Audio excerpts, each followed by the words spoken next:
So here we are in our field of potatoes with my colleague Abi here, and we have a field of royal, which you can see behind us. The royal was planted on the 27th of March, so relatively early for Yorkshire here. It's in a light soil, which obviously has some implications indeed for moisture and herbicide, which Abi will talk about shortly. So Abi, tell me a little bit about what stage the crop's at right now. So the crop is just nicely poking through the top of the ridge, with the earliest plants just greening up and poking through nicely. Soil temperature is about 15 degrees, and the crop's looking really well.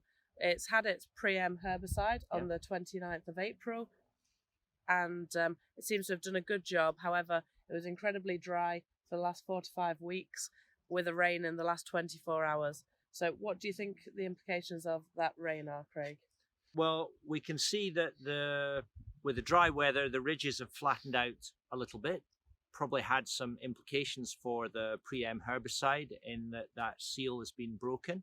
The rain will now have potentially stimulated the weed seed in that top layer, and we could have a flush of weeds, which we're going to have to deal with sort of post-emergence of the crop.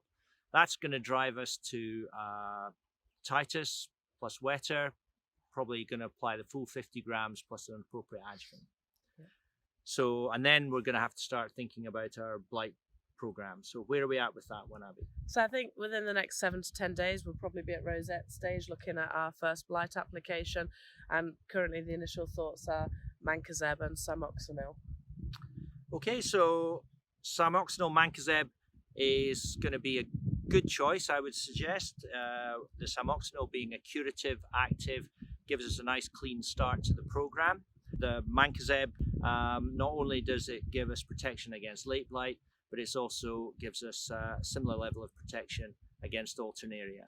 We'll be back in 10 days or so to look at the crop as we approach the rapid growth phase.